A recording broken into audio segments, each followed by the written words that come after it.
grinding, not giving up. How do you go from the beginning and how do you get to glory? We're going to talk about that and what that means on this episode of the Business Coaching Success Podcast. Let's jump in.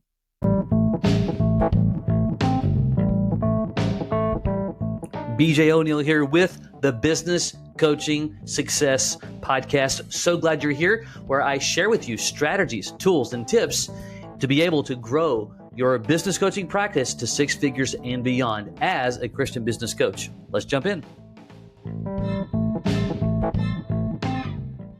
Welcome. Glad that you are here. We're talking about something that I believe is the bedrock of success, specifically when you're spending your time, your effort, your energy in building anything of value, especially what you're building is going to provide the resources for you to fulfill your dreams, the things that you've been thinking about for a long time, your family. Perhaps you're in a season where you're putting back money for your retirement, or maybe you're trying to buy a vacation home, or maybe you're investing into the community in multiple ways. Maybe you're helping ministries across the world. Whatever it is, it requires a plan like none other. That's what we're going to discuss. So this is started from, we're talking about grinding to glory. In other words, what are all the things I'm going to do? What does it even mean? Why? I'm going to get to where I want. Glory is just a representation. That term is just meaning I'm there from what I've been thinking about, dreaming about, the ideas that God's given me. I am finally in that place. But it's not for the faint of hearted, especially when you're not thinking about it correctly, okay? So this idea started from a quote from Jeff Bezos. And here was the quote. You can grind for 4 years straight with zero results, and in the 5th year, explode to the biggest thing on the planet. Not giving up is real. That's what Jeff Bezos said. And maybe you've seen I'm sure you have at some point, the images back in the day when he started, essentially a one-holer kind of deal, where, the image shows Amazon painted, kind of sideways on a poster board type of deal. It looks like, I say painted, like it kind of looks spray painted, honestly. His desk is a mess. He's wearing nerdy glasses. It's just wires and everything. The old computers. You probably had one at some level. And you look at that image from, I don't even know how many years ago it was. You look at that. That is the whole grinding season that lasted for many years. And he was told over and over and over he would be nothing. You probably have seen the story. And I watched bits and pieces of it. It's either a documentary or a docuseries, I think, on Netflix. I forgot the name of it. There's actually a couple of them. Because what you may not know is that, and this is not about Amazon, by the way. This is just the quote where the quote came from. But Jeff's whole purpose in the beginning was to be a competitor in the publishing space and to sell books online. That's how the whole thing started.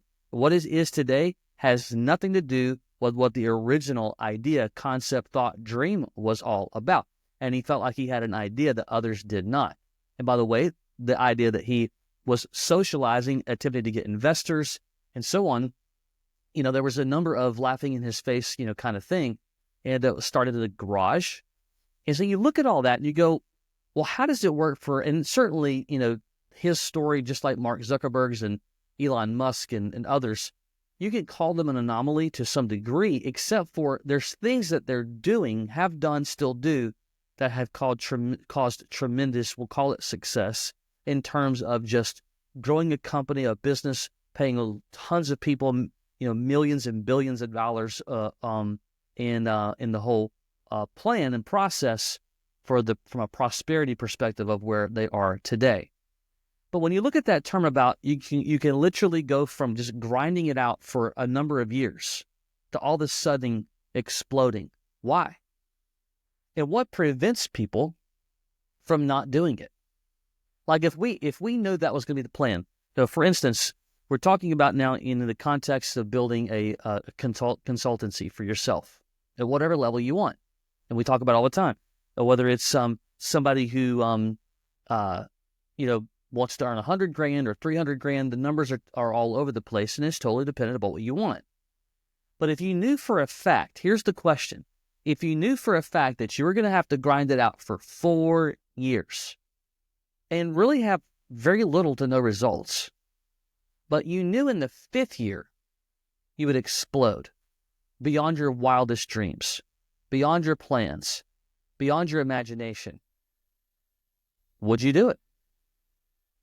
Because the answer should be sure. I have to understand that there's a process I'm going to walk through to get there in those 4 years. That will be lonely. There'll be a challenge. Some of it will seem insurmountable. Many of it won't have any answers, at least on the initial type of thing. But here's what I want to share with you. Number one, the illusion of overnight success is just that. They see people that are successful and they want that, but they don't understand that the 4 years that they went through, and again, 4 years is an example. It could be 2 years, 1 year, 10 years, for that matter. And same question. If you do 10 years, but on your 11th, would you explode? Would you do it? I mean, the answer to me is yes. No question. If it's going to have the explosion, but how do we get to the explosion? And this is not about us in terms of just, hey, we're the biggest thing in the world. It's just about a representation of success. Causality, right?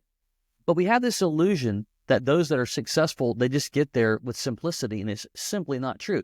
You can examine the stories of anybody in history. You can examine the stories of your neighbor. There's no one that I'm aware of just has true overnight success. And if there is, it is a true anomaly when it's all said and done. But true success takes effort, hard work, time, discipline. So the first thing is we understand what we believe and what we perceive about success in most cases in terms of thinking that it happened quickly and simply is an illusion. So when you're seeing that next person, if you're seeing that image, you're seeing that video or whatever, and it's like, dang, I want that. Like, I can do that. You got to stop yourself immediately to understand that the potential illusion that could be there about that happening quickly and easily is simply not true. You're just simply not seeing those moments in tears, desperation, challenges, quits, and wanting to quit multiple times over and over. That's the first thing. The second thing is we have to embrace several areas to get through it. One is consistency and persistence. Now, I know you know this. This is not a new term for you. This isn't a new idea for you. And by the way, coaching and consulting, as far as I'm concerned, you're able to be so laser-like focused, like all of your effort moves all in harmony together, done correctly, and you can have results a lot faster than just about every other industry because you're not having to, in the beginning, you don't have to rely upon so many other people. Like it really is a lot of your own effort. Now, if you don't do it, if you don't follow through, if you're not organized, if you don't follow a plan, if you don't follow a system, and one day you've got high output, the next 3 days you have no output, like you got to be reasonable to understand that a plan and a purpose and consistency is critical. Okay. So let me give you an example specifically in the coaching space. Let's say I'm starting out. I have no clients. This is what consistency looks like and what a lack of consistency looks like. All right. So consistency. Let's say that I'm using hypothetical numbers just for context. Let's say that I have a list of 50 people on that I've made. Some of them own businesses. Some of them don't own businesses. Now, I want to tell you a secret sauce right here that it is a no-brainer as to getting clients. The consistent plan says, and again, I'm paraphrasing for time, okay, I'm going to reach out to X amount of these 50 to build a relationship. I'm going to sit down with them. I'm going to share with them what I'm doing, why I'm doing it, share some of the tools, let them see some of the things so that they can understand, exactly how, why, the purpose, the tools that I use, how I help influence business owners to grow profitability in their business. All right, so that's going to be the purpose. I'm going to reach out to, we'll call it 10 of them per week. Again, please don't get wrapped around that number. Your number may need to be 30, 50, 100. I don't know, but I'm just giving you context. So I have a list of 50. I'm going to reach out to 10 of them with the goal of having 2 conversations per week. They may be on Zoom. They could be in person, a coffee or lunch, doesn't matter. The point is I have a plan, and I'm going to wear this plan out. I'm going to do it, and I'm going to have 2 or 3 weeks in a row I understand where no one responds to me.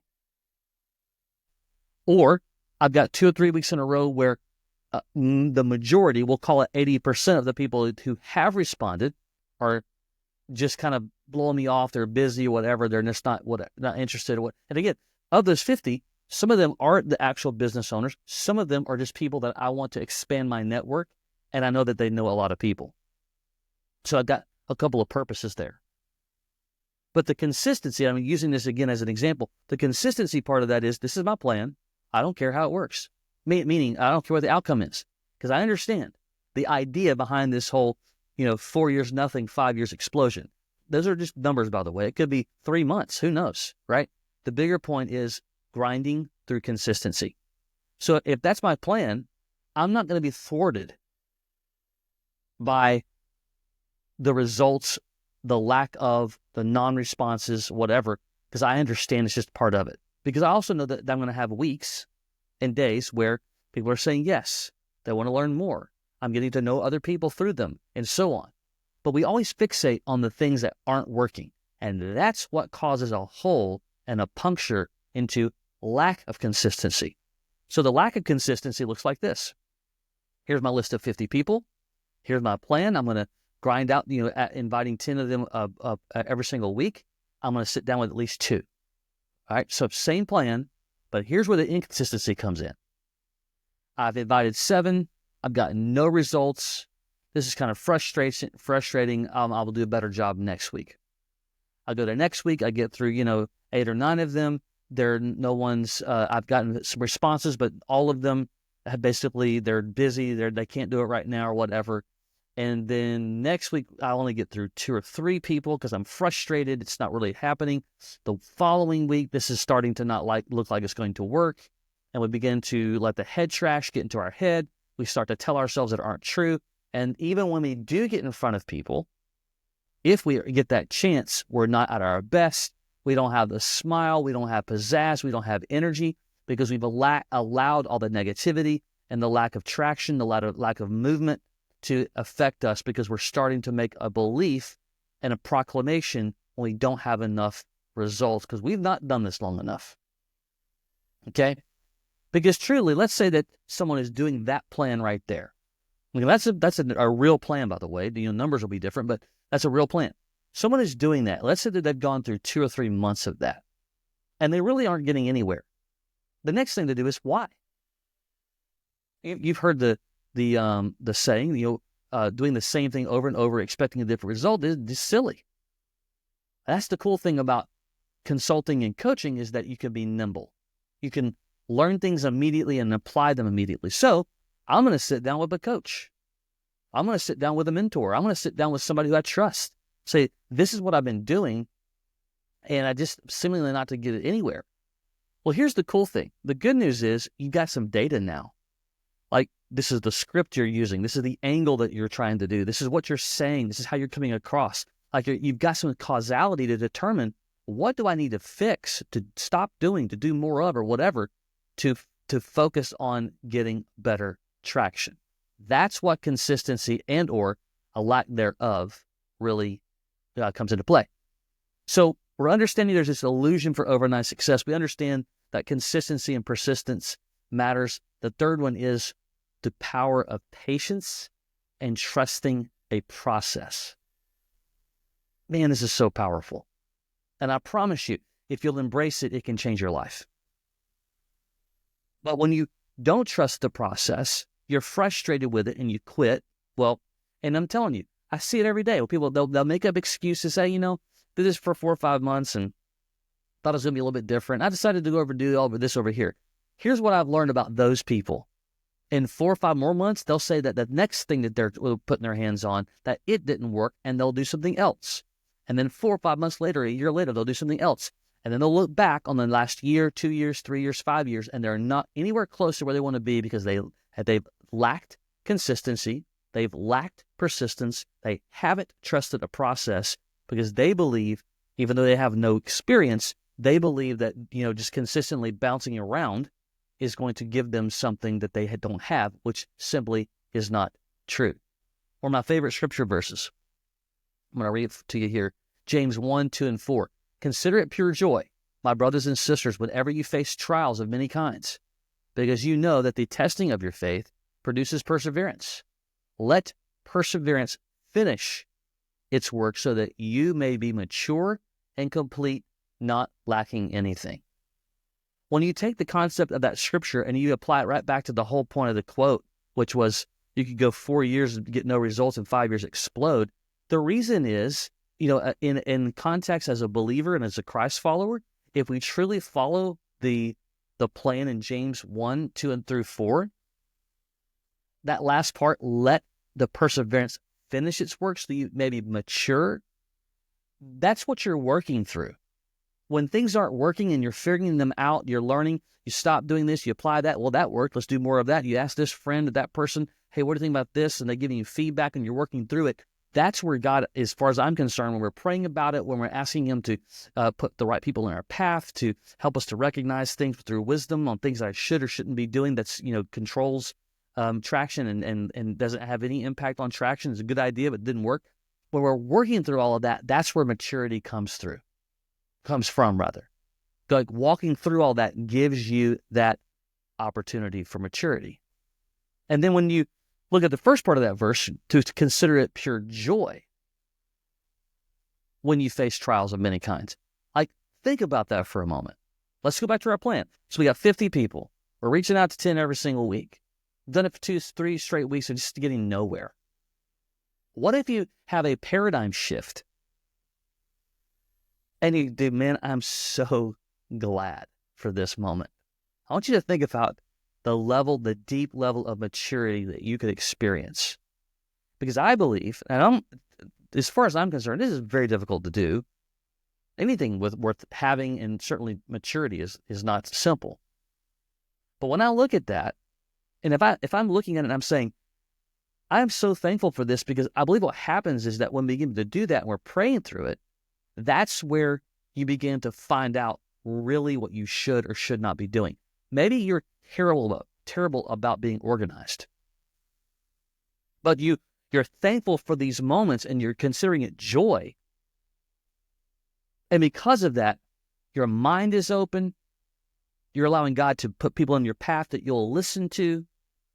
And even on the initial, I don't know if that'll work, your mindset's very different. Like, that's not my normal thing, but they obviously have success, so perhaps I should listen. I just think that when we can start to consider things joy, we learn the next little 1% every single day that gets us better. And the next little, and all of a sudden you got 30 days, 45 days, 60 days, and we're much further down the road because of the perspective that we've chosen with our consistency, with our patience, and then all of that gets us to our last point. When you're working through it consistently, day in and day out, good days, bad days, praying about it, open mind for being more mature, and you're thankful for the trials and the challenges and the struggles. We don't love them, but they're real, and you need them to be able to build legitimacy in your process and your business. That's where exponential growth and success comes from. And by the way, exponential growth could be anything. It's just really, you're here and now you're here. I consider that exponential because you have done it. You've asked God for His guidance and guiding your footsteps to the relationships, to the words, to how you present yourself, on and on and on, and you're getting better and you're getting better and you're getting better. Refining the process all along the journey. It's up to you. As far as I'm concerned, you can pray about all day long, but God wants you to do your part. He wants you to take action. He wants you to be open-minded. He wants you to do the work. Sure, He might throw some things in your lap that you didn't see coming, call them modern-day miracles all day long. I do believe that they happen. But by and large, we can kind of look around the room and recognize that we have to apply our hands to the work to get it done. And prayerfully, and on his own timing and his own will, he will bless those actions. I hope this has motivated you today. Discipline, walking through day in and day out, good days, bad days, is where the journey is really at for success. All right. Until next time, take care.